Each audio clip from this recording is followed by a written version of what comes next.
आज अपन एक नया चैप्टर शुरू करने वाले हैं। इस चैप्टर का नाम है रोटेशनल मोशन।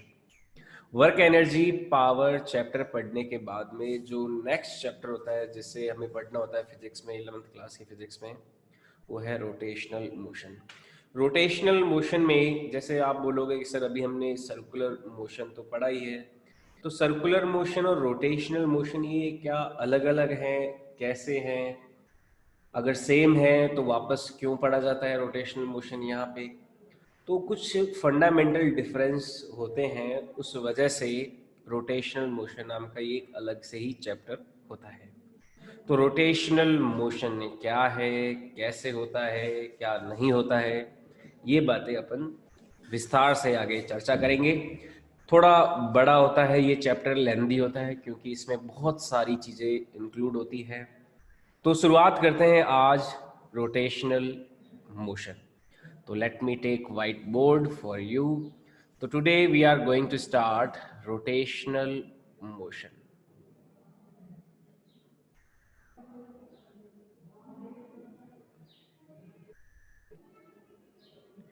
रोटेशनल मोशन, तो रोटेशनल मोशन हिंदी में इसको बोलते हैं घूर्णन गति।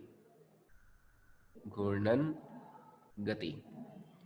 तो सबसे पहली बात तो ये हो गई कि भाई रोटेशनल मोशन और सर्कुलर मोशन में क्या डिफरेंस होता है और क्या कॉमन होता है और क्या डिफरेंस होता है। तो सबसे पहले तो ये पॉइंट अपन बात ही कर लेते हैं कि भाई रोटेशनल मोशन क्या है और सर्कुलर मोशन क्या है, यानी कि difference between circular motion and rotational motion. पहले तो इसी बात को समझते हैं। Difference between rotational and circular motion. देखो रोटेशनल मोशन और सर्कुलर मोशन में क्या डिफरेंस होता है। जैसे मैं इस एग्जाम्पल को समझाने के लिए मैं एग्जाम्पल लेता हूं अर्थ का और सन का। जैसे सन सेंटर में होता है इस तरह से, ये मान लो सन है यहाँ पे, और सन के चारों ओर अर्थ चक्कर निकालती है इस तरह से, ये मान लो गई अर्थ। ओके, तो ये तो है अर्थ और ये है सन। अब देखो अर्थ जो है एक तो इस तरह से चक्कर निकाल रही है ना, और इस एक चक्कर को निकालने में 365 डेज लगते हैं ना, तभी तो हमारा एक साल पूरा होता है। 365 डेज यहाँ पे अर्थ जो है सन के चारों ओर चक्कर लगाने में लेती है। अब दूसरा एक और अर्थ का सर्कुलर या फिर इसी तरह का एक और मोशन है जिसमें क्या होता है, देखो अर्थ अपने एक्सिस पे मूव करती है। जैसे इस तरह से अपने एक्सिस पे भी क्या होती है, वो रोटेट करती है, और एक्सिस पे रोटेट होने में जो टाइम लगता है वो लगता है 24 हार्स। ठीक है, 24 घंटे लगता है ना। तो उस 24 घंटे की वजह से ही क्या बनते हैं, डे एंड नाइट फॉर्म होते हैं। ठीक है, तो डे और नाइट फॉर्म होने का कारण क्या है, अर्थ का खुद के अपने किसी एक्सिस पे जो मोशन हो रहा है, सर्कल रोटेशनल मोशन होता है, सर्कुलर मोशन होता है, खुद की एक्सिस पे जो मोशन है वो क्या कैसा मोशन होता है, वो रोटेशनल मोशन होता है। तो ये वाला जो मोशन है ये तो है रोटेशनल मोशन। ठीक है, रोटेशनल मोशन। और ये जो मोशन है ये वाला जो सन के चारों ओर चक्कर लगा के कर रहे हैं, ये है सर्कुलर मोशन। ठीक है, तो ये एक बेसिक डिफरेंस होता है रोटेशनल मोशन और सर्कुलर मोशन में। आई बात समझ में। तो rotation on self axis, axis of object, किसी ऑब्जेक्ट की जो खुद की एक्सिस है ना, तो उससे जो रोटेशन होता है वो क्या हो गया, उसका रोटेशनल मोशन हो गया।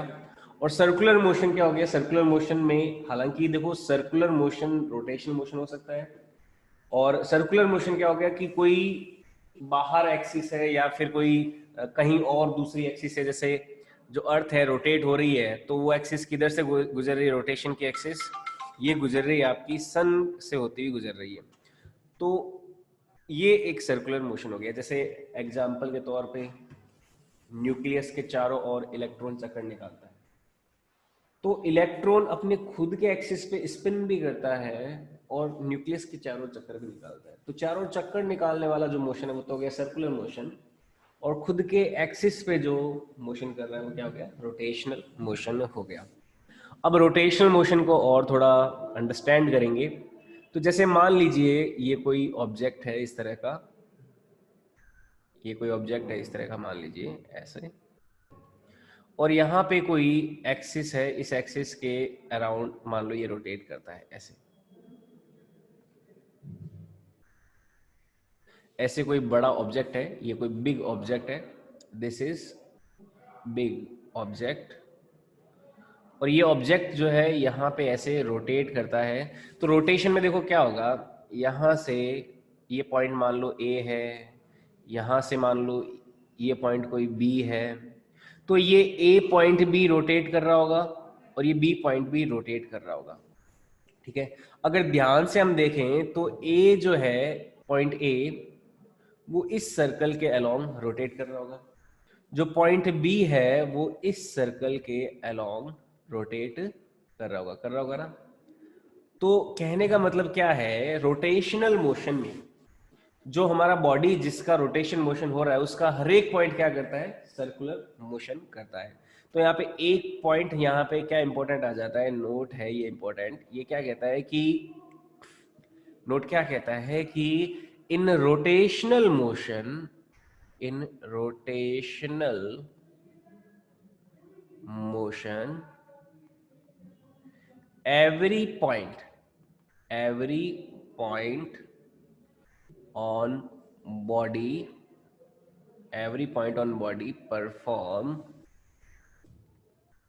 circular motion of itself। ठीक है, ये खुद का एक सर्कुलर मोशन भी परफॉर्म करता है रोटेशन मोशन में, घूर्णन गति में, घूर्णन गति में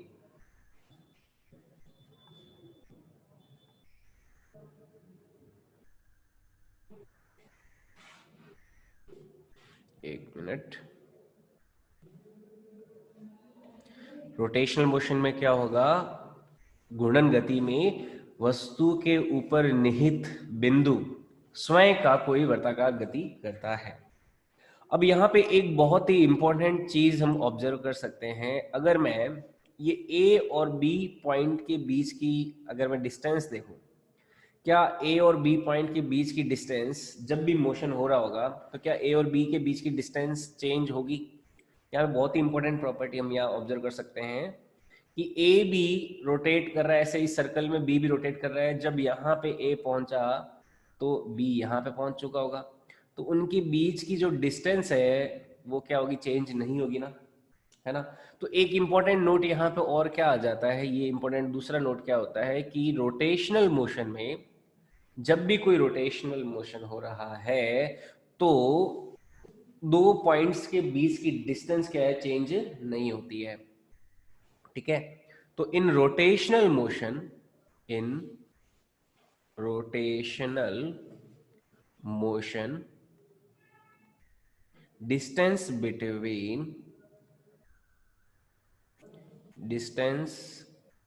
between 2 points of body do not changes।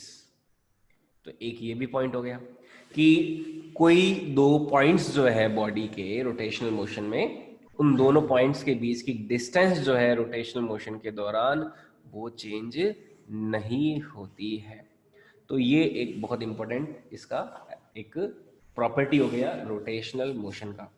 देखो रोटेशनल मोशन में इस तरह का जो प्रॉपर्टी है, इस प्रॉपर्टी को या फिर इस ऑब्जेक्ट की इस प्रॉपर्टी, जैसे ये प्रॉपर्टी ऑब्जेक्ट की हो गई ना, ये ऑब्जेक्ट बहुत हार्ड होना चाहिए। अगर ये ऑब्जेक्ट लचीला होता, ढीला होता, सख्त नहीं होता, तो उस केस में ए और बी के बीच की डिस्टेंस चेंज हो जाती। तो यानी कि ए और बी के बीच में जो हार्डनेस है, जो सख्त पना है, वो किसकी वजह से, इस ऑब्जेक्ट की वजह से। जो ऑब्जेक्ट है इस ऑब्जेक्ट की प्रॉपर्टी है। तो ऑब्जेक्ट की इस प्रॉपर्टी को या फिर ऑब्जेक्ट की इस प्रॉपर्टी के लिए जो रिजिडनेस है, इस रिजिडनेस की वजह से इसको क्या बोलते हैं, रिजिड बॉडी बोला जाता है। तो एक अपन टाइप की बॉडी डिफाइन करते हैं, रिजिड बॉडी। रिजिड बॉडी क्या होता है, हिंदी में इसको बोलते हैं दृढ़ निकाय। दृढ़ निकाय, ठीक है। तो रिजिड बॉडी क्या होती है, देखो डेफिनेशन इसका क्या होगा, जैसे अभी हम समझ चुके हैं वैसे तो, फिर भी मैं डेफिनेशन की बात करूं तो डेफिनेशन देखो क्या हो जाएगा। सबसे पहले तो परिभाषा की बात करते हैं इसकी, डेफिनेशन की। तो डेफिनेशन क्या होगा जाएगा, ऐसी बॉडी, एक ऐसा बॉडी जिसमें मोशन के दौरान, एक ऐसी बॉडी जिसमें मोशन के दौरान उसके किसी दो पॉइंट्स के बीच की डिस्टेंस चेंज नहीं होती है, ऐसी बॉडी क्या कहलाती है, रिजिड बॉडी कहलाती है। तो डेफिनेशन क्या हो जाएगा, the body such that during the motion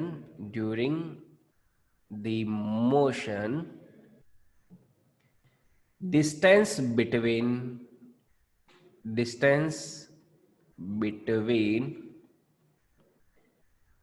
any two points of body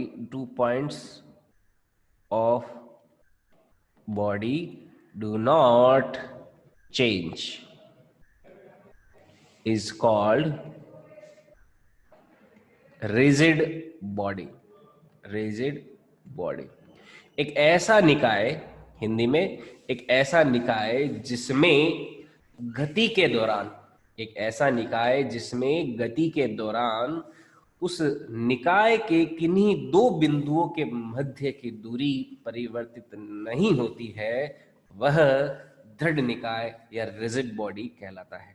ऐसा बॉडी जिसमें मोशन के दौरान, जब मोशन हो रहा है तो उसमें मोशन के दौरान कोई दो पॉइंट्स जो है उनके बीच की डिस्टेंस अगर चेंज नहीं होती है तो ऐसा बॉडी क्या कहलाता है, रिजिड बॉडी कहलाता है।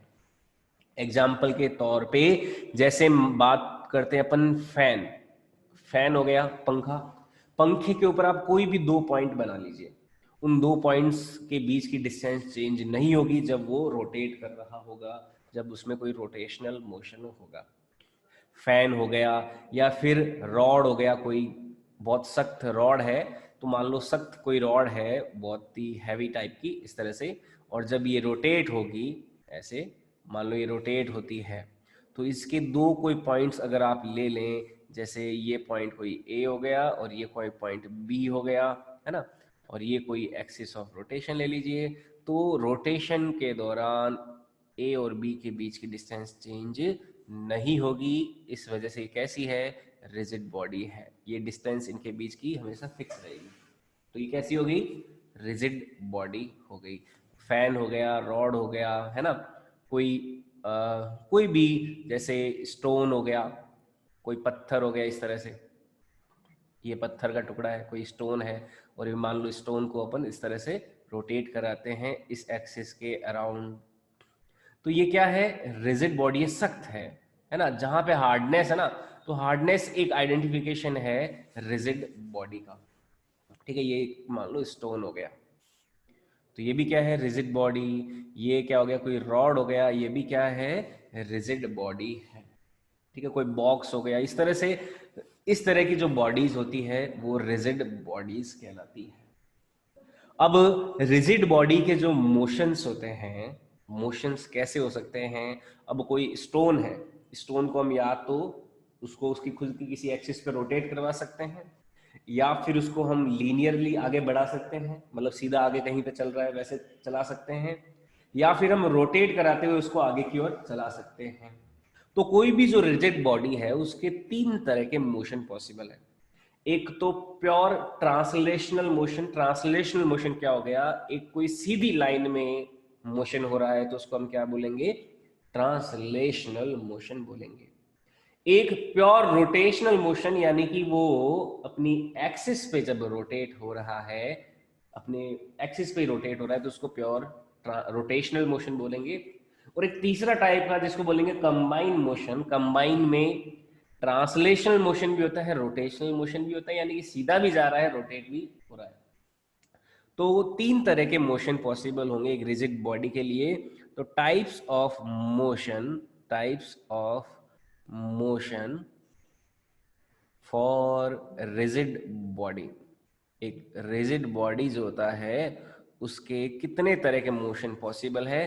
तो 3 तरह के मोशन पॉसिबल है। एक तो हो गया प्योर ट्रांसलेशनल मोशन, है ना, दृढ़ निकाय में गति के प्रकार, हिंदी में दृढ़ निकाय में गति के प्रकार। तो पहला प्रकार होता है ट्रांसलेशनल मोशन। ट्रांसलेशनल मोशन इसको बोलते हैं। ये हो गया सीधी रेखा में गति, या हिंदी में इसको बोलते हैं स्थानांतरित गति, स्थानांतरी गति, या स्थानांतरण गति, जिसमें स्थान का बदलाव आ रहा है, स्थान बदल रहा है, तो स्थानांतरण गति। दूसरा रोटेशनल मोशन, रोटेशनल मोशन, घूर्णन गति। और तीसरी गति जो पॉसिबल हो सकती है वो है कंबाइन मोशन। ये कंबाइन मोशन क्या होगा? ट्रांसलेशनल और रोटेशनल का कॉम्बिनेशन होगा। तो तीसरा टाइप जो पॉसिबल है वो होगा कंबाइंड मोशन। कंबाइंड मोशन क्या हो गया? संयुक्त गति, संयुक्त गति। तो ये तीसरे तरह का मोशन हो गया। अब देखो ये तीनों तरह के मोशन जो है इनको एक बढ़िया डायग्राम से मैं इलॉबरेट करते हुए समझा देता हूं, बाद में और इनको अच्छे से समझेंगे। तो सबसे पहले बात करते हैं हम, मान लो ट्रांसलेशनल मोशन की। तो ट्रांसलेशनल मोशन में देखो क्या हुआ। जैसे कोई ऑब्जेक्ट है इस तरह से, या फिर मैं एक सर्कुलर डिस्क ले लेता हूं। जैसे एक सर्कुलर डिस्क ली, ये एक सर्कुलर डिस्क है, ठीक है। अब ये सर्कुलर डिस्क मान लो सीधे ऐसे ही जा रही है, ऐसे ही जा रही है। जैसे पहिया होता है ना, आपने पहिया चलाया होगा, वो जब टायर खराब हो जाता है तो खराब टायर को आप क्या करते हो? ऐसे ही चलाते हो, या तो क्या करते हो? घुमाते हो चलाते हो, या फिर उसको क्या करते हो? सीधा फेंक दिया मान लो, है ना।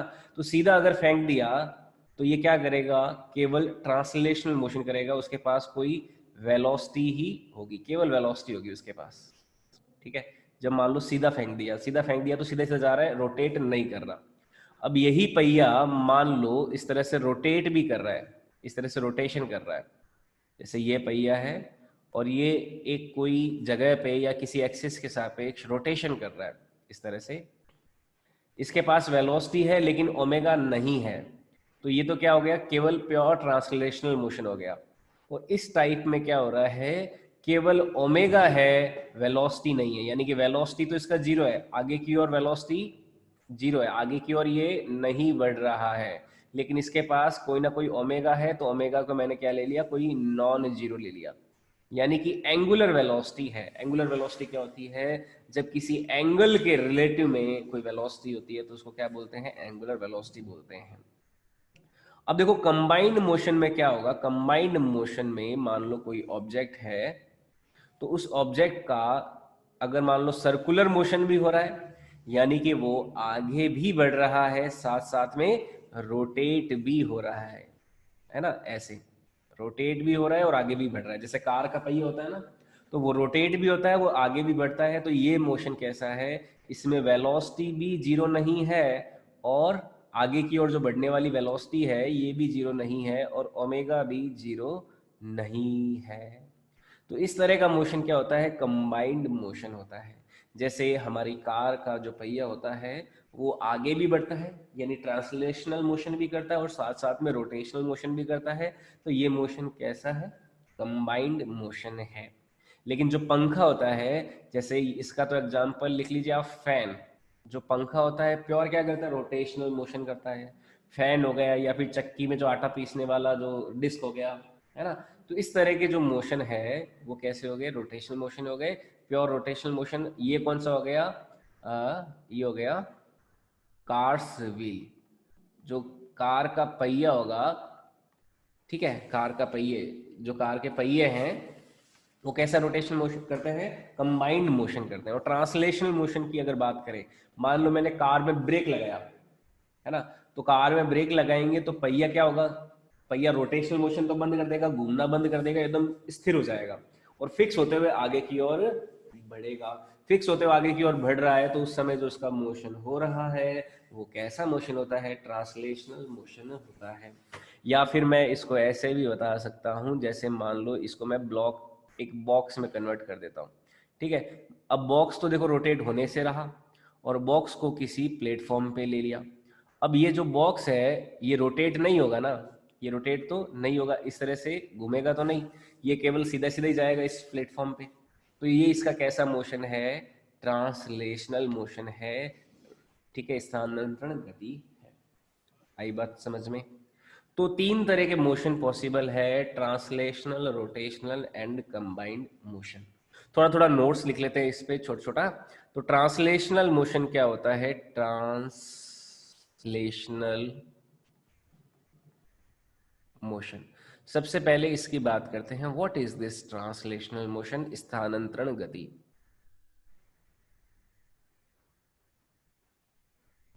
तो ये क्या होता है? The type of motion in which, the type of motion. अब देखो इसमें क्या हो रहा है, सारे के सारे जो पॉइंट्स हैं ऑब्जेक्ट के ऊपर, यहाँ पे मान लो इतने जो पॉइंट्स होंगे, ये सारे के सारे क्या कर रहे होंगे? एक सीधी लाइन में मोशन कर रहे हैं ना, है ना। तो एक सीधी रेखा में अगर किसी रिजिड बॉडी के जितने भी पॉइंट्स है वो सारे अगर एक सीधी स्ट्रेट लाइन में अगर कोई मोशन कर रहे हैं तो उस मोशन को क्या बोलेंगे? ट्रांसलेशनल मोशन बोलेंगे, ठीक है। तो the motion of a rigid body, the motion of a rigid body in which all points of body move in straight line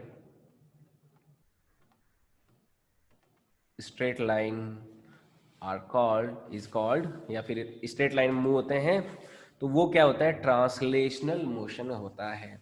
जैसे और इसको इलोबरेट करते हुए समझते हैं। जैसे मान लो मैंने कोई एक बॉक्स लिया, इस बॉक्स की आगे की ओर मोशन जैसे अगर होगी, जैसे मान लो बॉक्स यहाँ से चलते हुए यहाँ तक आ जाता है, ठीक है, यहाँ से चलते हुए बॉक्स मान लो यहाँ तक आ गया, ओके।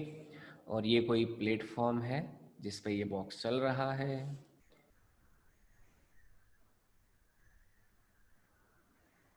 तो यहाँ पे क्या एक बात ध्यान में आएगी हमारे, देखो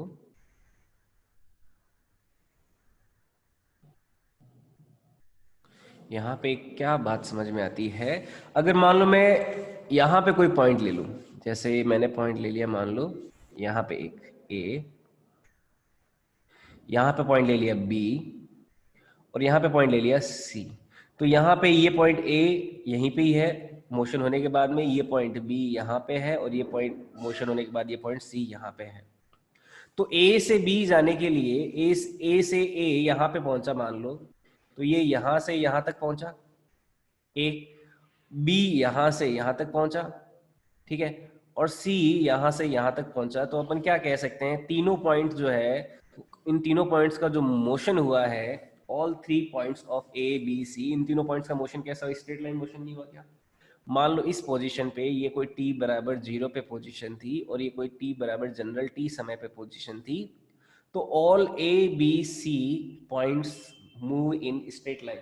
तो यहां से अपन कह सकते हैं ना कि the motion of a rigid body in which all points of body move in a straight line. तो रिजिड बॉडी का एक ऐसा मोशन जिसमें सारे पॉइंट्स जो हैं वो कैसा मूव करेंगे? स्ट्रेट लाइन, सीधी रेखा में मोशन करेंगे, ठीक है। किसी दर्द निकाय की ऐसी गति जिसमें उस दर्द निकाय के सारे बिंदु एक सीधी रेखा में गति करते हैं, वह क्या कहलाती है?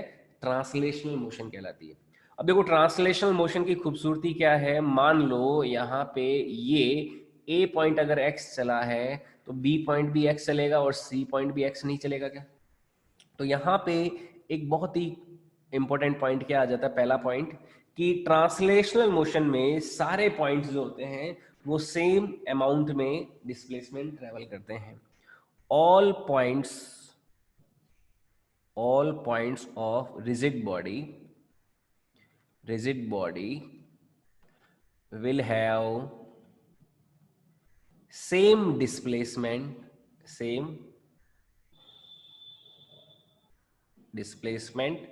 ड्यूरिंग द मोशन ठीक है। तो ट्रांसलेशन मोशन में जो स्थानांतरण गति है, उस गति के दौरान सभी बिंदुओं के क्या समान होंगे? सभी बिंदुओं के विस्थापन समान होंगे। यहाँ पे एक बहुत ही इंपॉर्टेंट बात थी, ये समझ में आनी चाहिए।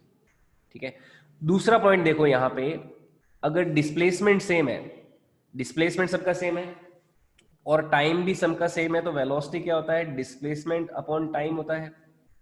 तो क्या सबके वेलोसिटी भी सेम नहीं हो जाएगी?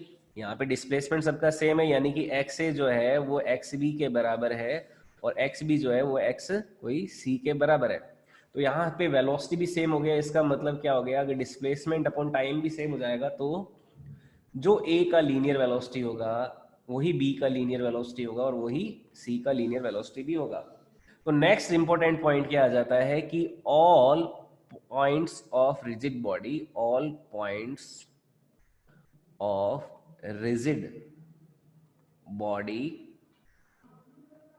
will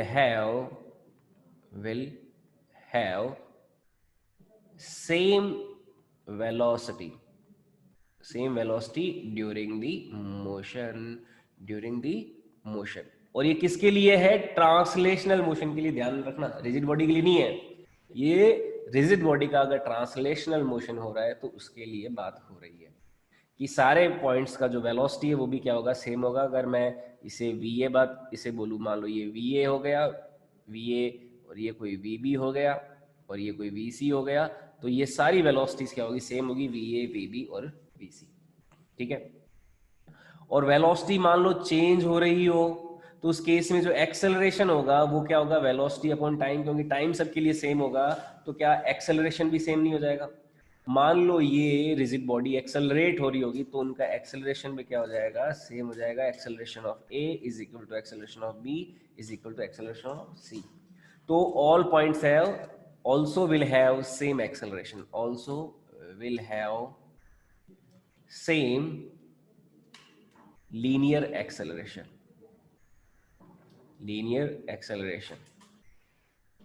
तो इन सभी का जो रेखीय त्वरण है वह भी क्या होगा? समान होगा। तो कोई भी बॉडी अगर प्योर ट्रांसलेशनल मोशन कर रही है, शुद्ध स्थानांतरण गति कर रही है, तो उस ऑब्जेक्ट के लिए या फिर उस रिजिड बॉडी के लिए हर पॉइंट का, उस रिजिड बॉडी पे जितने भी पॉइंट्स मौजूद है उन सभी पॉइंट्स का डिस्प्लेसमेंट सेम होगा, वेलोसिटी सेम होगा और एक्सेलरेशन क्या होगा? सेम होगा। तो ये पॉइंट ध्यान में रखना है किसके लिए? ट्रांसलेशनल मोशन के लिए। अब मैं आता हूं रोटेशनल मोशन पे। अगर मान लो कोई ऑब्जेक्ट का रोटेशनल मोशन हो रहा है तो उसके लिए क्या क्या पॉइंट्स हमें ध्यान में रखने होंगे? रोटेशनल मोशन, ठीक है। मान लो कोई ऑब्जेक्ट का रोटेशनल मोशन हो रहा है, ये कोई ऑब्जेक्ट है, इसका रोटेशनल मोशन कराते हैं अपन, और ये कोई एक्सिस ऑफ रोटेशन है। इसको 3D में विजुलाइज करना। अपन बाहर वाले प्लेन से इसको ऑब्जर्व कर रहे हैं इस तरह से। ये कोई डिस्क है, इसको डिस्क की तरह एज्यूम करके चलें, डिस्क की तरह मान के चलें।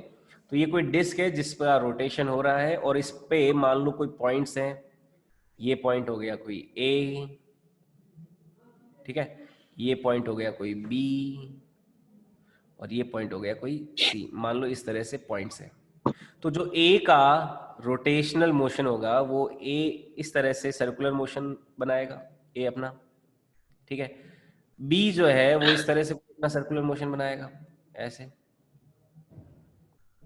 ये B का सर्कुलर मोशन होगा, और C जो है अपना कुछ इस तरह से सर्कुलर मोशन बनाएगा ना, ठीक है। अब मान लो मैं ऊपर से देखता हूं तो ये ऐसे कुछ दिखाई देगा। ऊपर से ये डिस्क जो है वो कुछ ऐसे दिखाई देगी। ये क्या कर रहा हूं मैं? टॉप व्यू देख रहा हूं इसका। ये टॉप व्यू है, यानी कि मैं इस डिस्क को घूमते हुए ऊपर से देखता हूं, और ये साइड व्यू है, यानी कि मैं साइड से इसको देख रहा हूं। साइड से यानी कि मतलब फ्रंट से देख रहा हूं। फ्रंट से डिस्क ऐसे घूमती हुई दिखाई देगी, टॉप से डिस्क ऐसे घूमती हुई दिखाई देगी। ये मान लो इसकी एक्सिस ऑफ रोटेशन है। अब A पॉइंट मान लो यहाँ पे है, बी यहाँ पे है और सी यहाँ पे है। ठीक है, मैं ए और बी और सी के जो रोटेशनल के पाथ हैं वो ड्रॉ कर देता हूँ।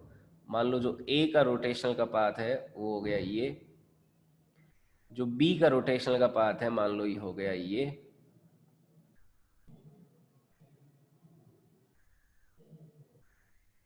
बी का रोटेशनल का पाथ है, इस सर्कुलर मोशन में बी मूव करेगा। और एक सी का रोटेशनल का पाथ ये ले लेते हैं इस तरह से, तो सी ऐसे मूव करेगा इस सर्कुलर पाथ में। ठीक है, तो स्टार्टिंग में मान लो t बराबर 0 पे तीनों पॉइंट यहाँ पे थे, t बराबर 0 पे इस पॉइंट पे थे, ए बी सी यहाँ पे थे। अब किसी जनरल t टाइम पे, क्योंकि ये पूरा का पूरा डिस्क ऐसे रोटेट हो रहा है किसी ओमेगा वेलोसिटी से, ओमेगा क्या है यहाँ पे, angular velocity. Omega angular velocity कोणीय वेग है जो हमने सर्कुलर मोशन में सीखा। मान लो किसी टी टाइम पे जो ए बी और सी है, ये मान लो कोई जनरल टी टाइम पे आ जाते हैं यहाँ पे, टी टाइम पे मान लो यहाँ पे आ जाते हैं और ये सेंटर के साथ कोई थीटा एंगल कवर करते हैं, तो ये पॉइंट ए यहाँ पे आ गया, बी यहाँ पे आ गया घूम के, और सी यहाँ पे आ गया घूम के। तो रोटेशनल मोशन हो रहा है। अब रोटेशनल मोशन में यहाँ पे हम देखो क्या कह सकते हैं कि टी टाइम में ए जितना एंगल कवर कर रहा है, बी भी सेंटर के साथ उतना ही एंगल कवर कर रहा है, और सी भी सेंटर के साथ उतना ही एंगल कवर कर रहा है। तो थीटा जो होगा वो सबके लिए सेम होगा, तो थीटा बराबर क्या हो जाएगा, थीटा ए का, थीटा बी का और थीटा सी का। तो यहां पे पहला देखो इंपॉर्टेंट पॉइंट क्या बनता है कि रोटेशनल मोशन में रिजिड बॉडी के ऊपर जितने भी पॉइंट्स होंगे वो सेम टाइम में सेम एंगल कवर करेंगे। ठीक है, एक मिनट कैमरा पोजीशन सेट कर देता हूं। तो in rotational motion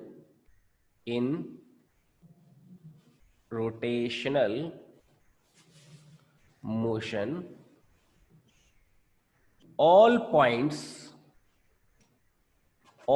points of rigid body cover same angular displacement, same angle, या फिर सेम एंगुलर डिस्प्लेसमेंट को मैं एंगल भी बोल सकता हूं, एंगुलर डिस्प्लेसमेंट या फिर एंगल, सेम एंगुलर डिस्प्लेसमेंट, ये हो गया थीटा। तो same angular displacement in same time. तो सभी का जो कोणीय विस्थापन होगा, है ना, घूर्णन गति में दृढ़ निकाय के सभी बिंदुओं का समान समय में कोणीय विस्थापन समान होता है। क्या होगा कि रोटेशनल मोशन में घूर्णन गति में सभी बिंदुओं का समान समय में समान कोणीय विस्थापन होता है। अब दूसरी बात देखो, दूसरी बात, क्योंकि सबका थीटा सेम है तो थीटा अपॉन टाइम टी बराबर क्या होता है, omega.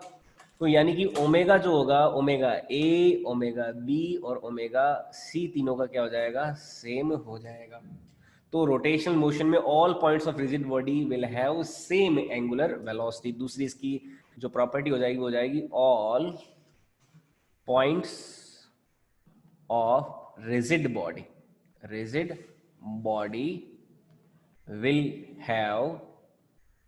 will have same angular velocity, same angular velocity, ठीक है, during the motion। तो सभी का क्या होगा, एक तो पहली बात तो एंगुलर डिस्प्लेसमेंट सेम होगा, दूसरी बात एंगुलर वेलोसिटी सेम होगी, और तीसरी बात क्योंकि मान लो एंगुलर एक्सेलरेशन भी होता है तो ओमेगा अपॉन टी क्या हो जाता है, एंगुलर एक्सेलरेशन अल्फा होता है। तो एंगुलर अल्फा की बात करें तो अल्फा ए, अल्फा बी और अल्फा सी भी क्या हो जाता, सेम हो जाता। ठीक है, तो all points of rigid body will have same angular acceleration. तो सभी रिजिड बॉडी के सभी पॉइंट्स का क्या होगा, सेम एंगुलर एक्सेलरेशन होगा। आई बात समझ में? लेकिन इनके लीनियर वेलोसिटी अगर बात करें तो देखो यहाँ पे गड़बड़ हो जाएगी। अगर मैं लीनियर वेलोसिटी की बात करूं तो ए की लीनियर वेलोसिटी इधर होगी, बी की भी इधर, और सी की भी मान लो इधर है इस टाइम पे लीनियर वेलोसिटी, ठीक है।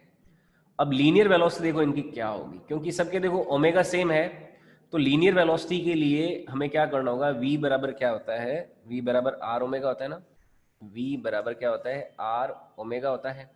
तो ओमेगा सबका सेम है, लेकिन सबका जो डिस्टेंस होगा सेंटर से, जैसे मैं सेंटर से डिस्टेंस की बात करूं तो सेंटर से डिस्टेंस जो a का है वो तो इतना हो जाएगा, b का इतना हो जाएगा, है ना, और c का इतना हो जाएगा। यानी कि सेंटर से सभी का जो लीनियर डिस्टेंस है वो अलग अलग होगा।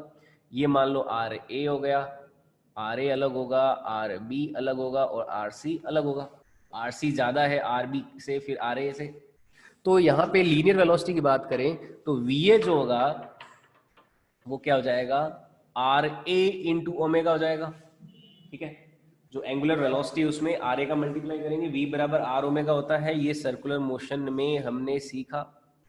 जो एंगुलर वेलोसिटी और लीनियर वेलोसिटी में रिलेशन होता है वो क्या होता है, v is equal to r omega होता है। तो वी ए बराबर क्या हो गया, आर ए ओमेगा हो गया, वी बी बराबर क्या हो गया, आर बी ओमेगा हो गया, और वी सी बराबर क्या हो गया, आर सी ओमेगा हो गया।